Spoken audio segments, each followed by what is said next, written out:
ነው ወይስ ቤሌ ናት? አይነህ አይደለም ራሴ ነኝ። የእውነት ንግስት ትመስልሻል ልጅ። አዎ ይህንን ማንነቴን ልመዱት። ከዚህ በኋላ አብሮኝ የሚቆይ ይሆናል። አምነን መቼም ወይዘሪት ቤሌን እንደዚህ አይታት አታውቅም። ተደንቃ መሆን አለበት ዝምታው። ለምን ይገርመዋል? ልብስ እኮ ሁሉንም ያሳምራል። አተሳሳች ማርያ። አንዳንዴ ልብስን የሚያሳምሩ ሰዎችም አሉ ይመስለኛል። ቤሌን ከንግግሯ ጀምሮ ነው ለመቀየር የሞከረችው። አዎ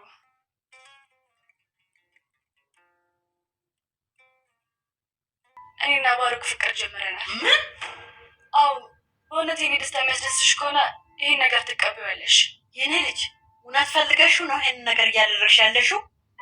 ዘመን እኮ እንደዚህ ፈርቻለሁ።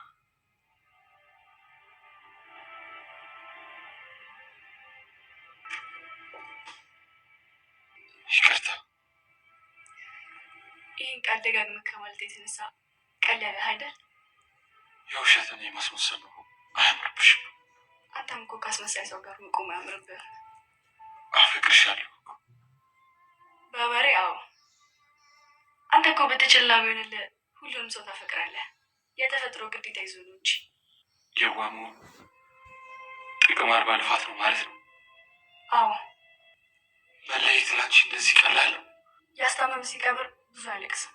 ስረዳት አለመቻል ምን አይነት ዋጋ እንደሚያስከፍል አሁን እማይድን ቁስልን ማከም። ያቺ ሴት ቤሌ ናት። አምነንን ከፍተኛ የሆነ ድንጋጤ ያጫረበት የዛሬው ቀን የተለየና እንዲሁም ደግሞ በዘመኑ ገጥሞት የማያውቀው ፍርሃትና ጭንቀት እንዲሁም ተደራርቦ የቤለን ሀሳብ ቅያሬና የጸባይ ለውጥ ማምጣቷ እጅግ በጣም አስደንግጦታል። ወንድሜ ነው ባለው ሰው መካድ። ከዚህ ባሻገር ደግሞ ባሮክ እንግዲህ ማንነቱን እዚህ ቤት ውስጥ ለምን እንደመጣ ባይታወቅም ዛሬ ቤለንን የፍቅሩን ጥያቄ እሽ ማለቷን ሰምተናል። ቤለን እንግዲህ ደስ እያላት ሳይሆን ዛሬ ላይ ያስተምረዋል ወይም ደግሞ አምነንን በዚህ መንገድ በቀለዋለሁ ያለች ትመስላለች። ከባሮክ ጋር ፍቅር መጀመሯን እንደ ጥሩ ነገር አድርገው ለእናት ዛህራ ነግራ እኔ የወደድኩትን ትወጅልኛለሽ፣ እኔ የተቀበልኩትን ትቀበይልኛለሽ እያለቻት ነበር። እናት ዛህራን በድንጋጤ ከባሮክ ጋር ፍቅር መጀመራቸው በጣም አስደንግጧታል። እናት ዛህራ አምነንንም ለማውራት ሞክራ ነበር። አምነን የውስጡን ስሜት አውጥቶ የመናገር ጸባይና ባህሪ ስለሌለው ዛሬም በድጋሚ እየተጎዳ መሆኑን እያየን ነው። ቤለን እንግዲህ ከዚህ ቀደም የሚስትነት ምርጫው ላይ አሸናፊ መሆን የምትችል ትልቅ ባለ እድለኛ ብትሆንም አምነን እንግዲህ በንዴት ሌላ ሰው እንደመረጠ አይተን ነበር። ይሄ ማለት ደግሞ የጄሪ ባል ሲሆን አምነን ከዛ ቀደም ብሎ ቤለን እንደምትመረጥና የቤለን ማርፈድ እጅግ በጣም ህልክ እንዳያጋባችው አይነት ስሜት ተሰምቶት እሷን በመተው ጄሪን መርጧት ነበር። ጄሪ የህይወት አጋሪ ሆናለች፣ ከዛሬ ጀምሮ ይሄንን ቤት ተቀላቅላለች በማለት በክብር እንግዲህ አንደበቱን ከፍ አድርጎ በተሰበሰበው በታዳሚ ፊት እንደተናገረ እናስታውሳለን። ዛሬም ይሄን ይመስላል የቤለን ጉዳይ በእንግዲህ በተቀመጠችው በማርያ ፊትና እንዲሁም ደግሞ በባሮክ ፊት ለፊታቸው ቁጭ ብላ ይህንን የፍቅር ጥያቄ እንደተቀበለችውና እንደወደደችው ተናገረች። አምነን እንግዲህ ኩልሽሽ ያደረገው ሀሳቡን ያስቀየረው ከእናቱ ሞት በላይ የጎዳው የዛሬው ቀን እጅግ በጣም መጥፎና መጥፎ የሚለው መርዶ የሰማበት ቀን ነው። ዛሬ አምነን ምን እንደሚወስን በህይወቱ ላይ ባይታወቅም ግን ደግሞ እናት ዛህራና እንዲሁም ደግሞ ቤለን አዲስ ሀሳብና አዲስ እቅድ ካወጡ መልካም ነገር ነው። በአንድ ነገር ሊስማሙ አስባ ነበረ ቤለን። በስተመጨረሻም ሀሳቧን ተወቹ እንጂ ህልክ ይዟታል። ይህንን ህልኳን በመጨረሻም ከባሮክ ጋር ፍቅር በመጀመር ውሳኔዋን አስተላልፋ ነገሩ ፋይሉ እንዲዘጋ አድርጋለች።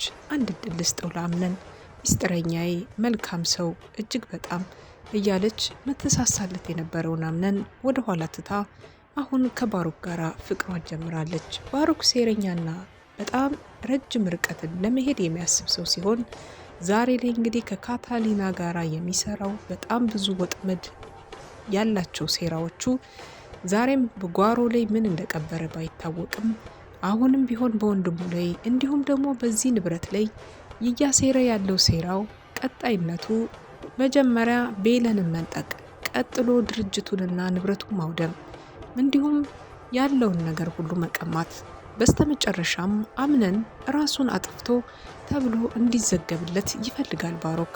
ይሄ ነው በቃ ያሰበው ያለ። ባሮክ እንግዲህ ያሰበው ሀሳብ እውነት ሆኖ ከተሳካለት የሴራው መጀመሪያ የሆነችው ቤለን በቁጥጥሩ ስር ውሏታል። ቤለን እንግዲህ ይህንን ሁሉ ሀሳብ እቅዱን ያልሰማች ያላወቀችው ቤለን ምን ይገጥማት ይሆን? ወይስ ደግሞ ወደ ባሮክ የሄደችበት መንገድ እንደው ለአምነን ጥቅም ሊሆን ይችልለት ይሆናል? አይታወቅም። አምነን እንግዲህ በጣም ምስኪንና መልካም ሰው፣ ለሰዎች ቅን እንዲሁም ደግሞ ብዙ መናገርና ሀሳቡን የውስጡን ስሜት አውጥቶ መናገር የማይወድ ሰው ቢሆንም ግን ሁላቸውም ይህንን ስሜቱን ቢረዱትም ሊተባበሩት የሚችሉ ወይም ደግሞ አብረውት ሊቆዩ የሚችሉ ጥቂቶቹ ብቻ ናቸው። ለዚህ ነው በአሁኑ ሰዓት እንግዲህ ቤለን ወደ እሱ መሄዷ፣ ወደ ባሮክ መሄዷ የተዘጋውን በር ለመክፈቻነት ሊሆን ይችላል። ባሮክ እንግዲህ ያሴራ ያለው በወንድሙ ላይ ትልቅ ሴራ እንዳለ ቤለን ከደረሰችበት በእርግጠኝነት ነው ቤለን ይህንን ወጥመድ እያንዳንዱ ነገር በቁጥጥሯ ስር ልታውለው እንደምትችል እርግጠኛ ነኝ። ምክንያቱም ደግሞ ከአምነን ጋር ባላት እንግዲህ የፍቅር ህይወት ስኬታማ ባትሆንም በአንድና በሌላው መንገድ አምነንን ሊጎዳበት ወይም ደግሞ ሊጠፋበት የሚችለውን መንገድ ከሱ ልታርቅ ትችላለች። አምነን በብዙ ነገር የተጎዳና እንዲሁም ደግሞ በአስተሳሰብ ደካማ የመሰለ ነው። ሲተገብር በፍጥነት ነው። ማሰብ ማገናዘብ ነገን ችግር ይፈጥርብኛል ብሎ ባለማሰቡ ማሊክን እንግዲህ ገድሏል። ካሁን በኋላ ህይወቱ ጨለማ እየለበሰበት ነው። እናቱን በሞት ካጣ ጊዜ ጀምሮ ይሄ ቤት እየታመሰ ይገኛል። የቤቱ ኃላፊነት የድርጅቱ የሁሉ ነገር ኃላፊና በሱ ላይ የተጣለበት ያለው አምነን አሁን ግን ይህን ሁሉ ችግር መወጣት አልቻለም። አንዳለችኝ የሚላት ምስጥረኛው ከህይወቱ እንደወጣች ሲያቅ ምን ይፈጽም ይሆን? የሚታወቅ ነገር የለም። እንግዲህ በስተመጨረሻም ይች ናት ጓደኛ ያልኳችሁ፣ እች ቆንጅዬ ሴት ቤለን ናት በማለት ባሮክ እንግዲህ ልቡን ሞልቶ ሲያስተላልፍለት ነበር። ይህንን ነገር ያየው እውነት ወደሽ ፈቅደሽ ነው ወይ? አንቺ ፈቀድሽ ሲላት፣ አዎ ተስማምቼ ነው ያወቅኩት፣ ጥቂት ቀናት ቢሆንም ግን ደግሞ ተስማምቻለሁ በማለት ሀሳቧን ገለጸች። ቤለን እንግዲህ ባደረገችው ነገር እየተቆጨችም ቢሆን ግን ደግሞ ያስተምረዋል ይሆናል ነገን ህይወቴን ሊያበላሽም ላያበላሽም ይችላል በማለት ስሜት ይህንን ነገር ልትፈጽም ችላለች ማለት ነው። ከዚህ ሁሉ ነገር ባሻገር ግን አሁን ላይ እንግዲህ ባሮክ እየሰራው ያለው ሴራ ወጥመዱ ተሳክቶለት አንደኛዋን ትልቋን አሳ አጥምዷታል። ቀጣዩስ ማን ሊሆን ይችላል? በራሱ እጅ እንግዲህ ራሱን ሲጣርጎ እንዲገል ለማድረግ እንግዲህ እየተነሳሳና እያሰበ ይገኛል። በሌላ በኩል ማሪያ ነች። ማሪያ እንግዲህ ይሄንን ክፍተት ተጠቅማ ብዙ ነገሮችን ማሳካት ትፈልጋለች። ግን ደግሞ አምነን ልቡን ማግኘት እንደማይቻል ለእናት ሴማ ስትነግራቸው ነበር። እናት ሴማ ሁሉን ነገር ያውቃሉ፣ ግን ደግሞ ቤለን ውስጥ ፍቅር እንዳለው አያውቁም። በሌላ ሴት ፍቅር ውስጥ ልቡ ላይ እንደነበረና ከዛ ባሻገር ደግሞ ጄሪን ሊመለከታት ከልቡ እንዳልቻለ ያገባትም ደግሞ እንዲሁ ዝም ብሎ እንደነበር በህልክ ለእናት ሴማ ነግሯቸው ነበር። እናት ሴማ ይህንን ነገር ልብ ብሎ አላዳመጦችም እንጂ ማናት ልጅቷ ብሎ ከመጠየቅ ይልቅ አሁን ላይ ማርያን አምጥተው ለመዳር እያሰቡ ይገኛሉ። አሁን ካታሊና ሊመጣ እንደሆነ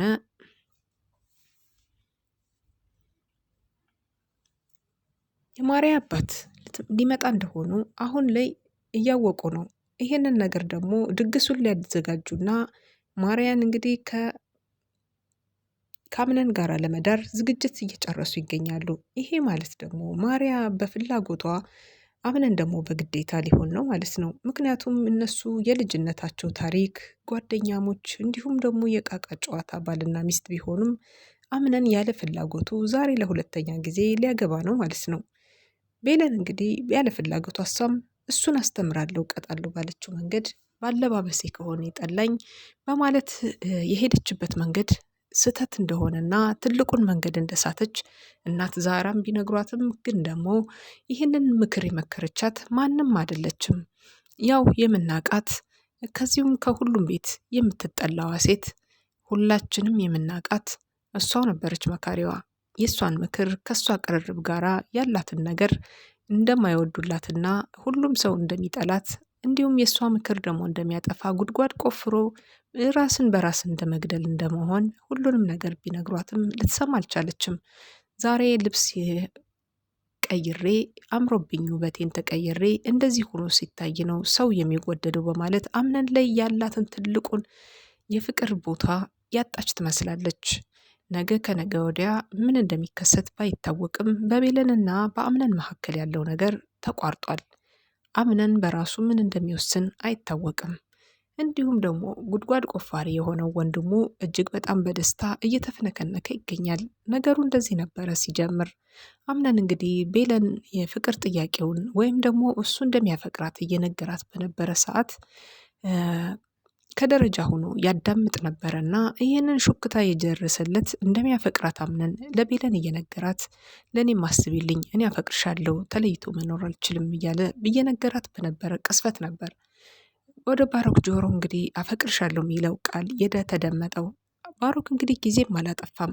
ወደ ደጅ ወጥቶ ሰው ሳይመለከተው በሹክታ የወርድና ከፎቅ አስብ ባሮክ አሁን ነው ጊዜክ፣ አሁን ማሰብ አለብህ እያለ ለራሱ እንግዲህ የተንኮል ሀሳቦችን እንዲያመነጭ አእምሮውን እንግዲህ እንዲያስተላልፍለት ጠየቀ ነበር። እጆቹ፣ አይኖቹ፣ እግሮቹ፣ ሁሉ ነገሮቹ ይወራጩ ነበር። በሰዓቱ ላይ እንግዲህ የመጣለት ሀሳብ ቤለንን እንግዲህ ፍቅር ጥያቄ ሳይፈልግ መጠየቅ ነበር የፈለገው። ለዚህ ነበር ሲባክን ሄዶ ቤለን ክፍል በመግባት የተሰማውን ስሜት ለመናገር ተገደደ። በዛ ሰዓት ላይ እንግዲህ ባሮክ ያላሰበውን አንድ ከባድ የሆነ ስሜታዊ የሆነ ቃላቶችን ከቤለን ይሰማል። ቤለን እንግዲህ የተናገረችው በሚስጥረኛዋ በምትለው አምነን ደርሶብኛል ያለችውን ግፍ በሱም በወንዶች ሁሉ አንድ አይነት አድርጋል በመሳል ክፉ ቃላቶችን ተናግራ ነበር ከአምነን ውጭ ወደ ውጭ የምትለው ቤለን።